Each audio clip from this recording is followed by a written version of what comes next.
building. I always discuss with the Rabbanim here. It's not worth having a beautiful building if you don't have Torah 24 hours a day in the building. To spend millions of dollars for what? To have Shabbat? To have people have a Brit Milah? That's all nice. But we got to make sure we have 24/7 Torah. And every single rabbi was maskim. They're going to put their fullest effort. Now the truth is, Rabbi Shimonov has been here for many years, Rabbi Yisrael for many years, I've been here for quite a few years. But after a while we get old. It's not as easy to do things. And HaKadosh Baruch Hu sent us a very fiery young man who has a very fiery young wife, Baruch Hashem. And they brought so much new energy into the shul, Be'emet.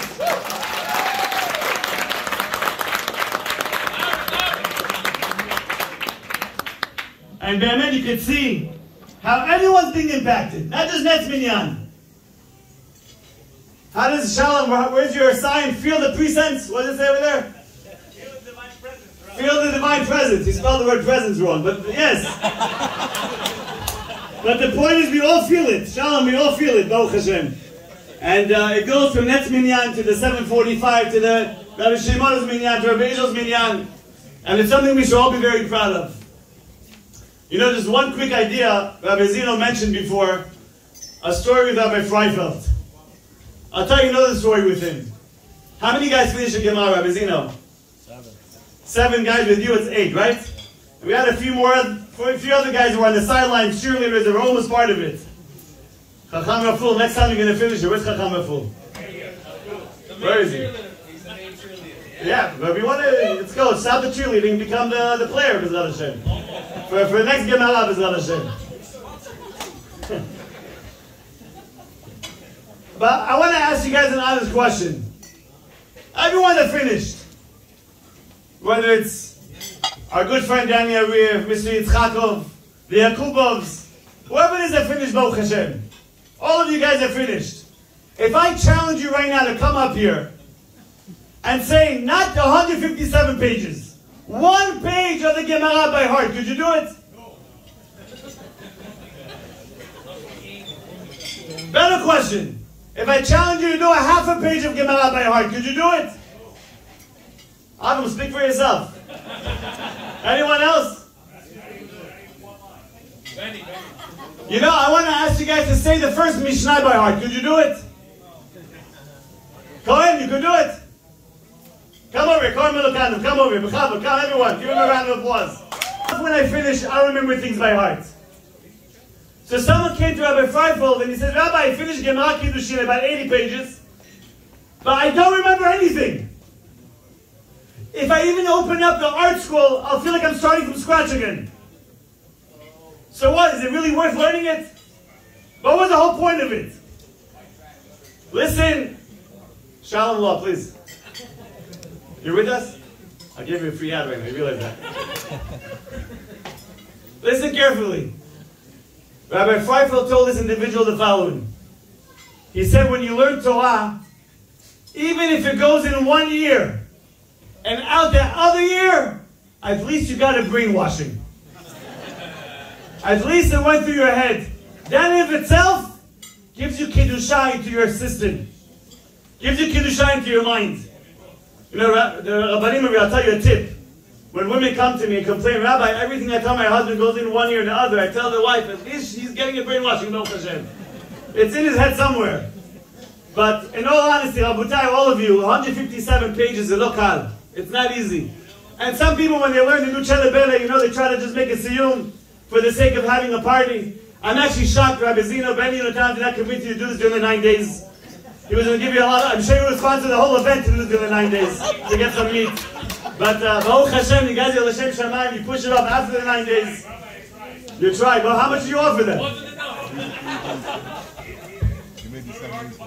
Is that? I'll tell you what, you're saying it's very hard to buy him. I'll tell you a quick story. I'll end off with this.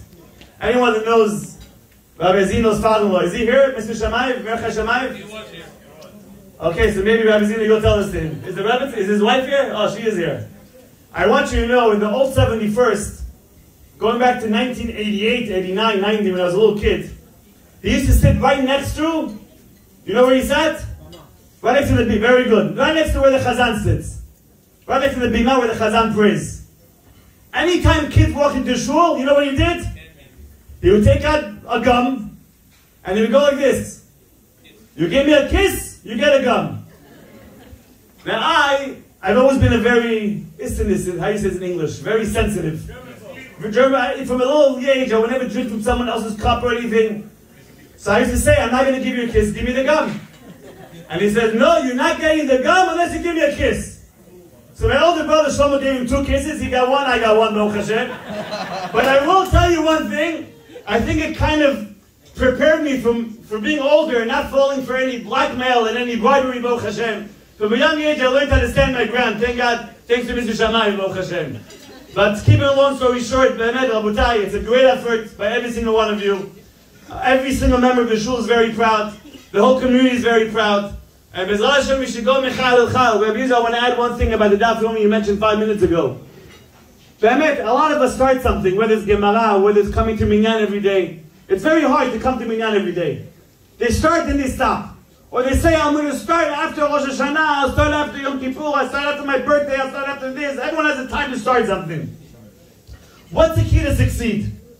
Listen to what the Ben Ish Chai says, Rabotai, I saw this, it blew me away. There's a pasuk that says, Et la'asot la'Hashem, heferu toratecha. There's a time to do for Hashem, you must abolish the Torah. That means in order to protect the Torah, you abolish it. What's a prime example? The Gemara and the Mishnah was forbidden to write it down. We were supposed to have only Torah that's written, and the rest was only oral. So with that being said, comes along Rabbi Yehuda Nasi and he writes the Torah, the oral Torah down. He writes Mishnayot, and he broke the rule of the Torah. Why? Et la'asot Hashem. There's a time to do for Hashem, heferu toratecha, you have to destroy the Torah, quote unquote. The Ben Ish Chai reads the pasuk differently. He says, Et la'asot Hashem. If you say, hey, I have time to do for Hashem, I'll start later, I have time, I'm still young, I'll start doing the Daf Yomi next cycle, I'll come to Shacharit during the holidays, I'll become a better husband, I'll stop smoking, I'll start doing SIYUM, whatever it may be. I'll start later. Et la'asot Hashem, I have time to do it. Heferu toratecha, you are destroying the Torah. When you push things off, that's how destruction happens. And I think the Ma'alav, all the guys in NETZ, I'm telling you right now, I'd rather deal with 20 crazy couples every day than we go for NETZ. That's how hard it is. It's not easy. It's a real commitment. It's a real commitment. And Be'emet, to the Rebbetzin Zino, to Rabbi Zino, Be'emet Chazak Baruch Hano, for what you're doing, for all the guys that come here, all the guys that finish the Mesechet, and all the guys that don't finish the Mesechet. We should make a party for all the NETZ guys every year regardless. Just for waking up this early every day. Be'emet Mikol Alev. So Be'emet Chazak Baruch for all this table over here, Mr. Rubino.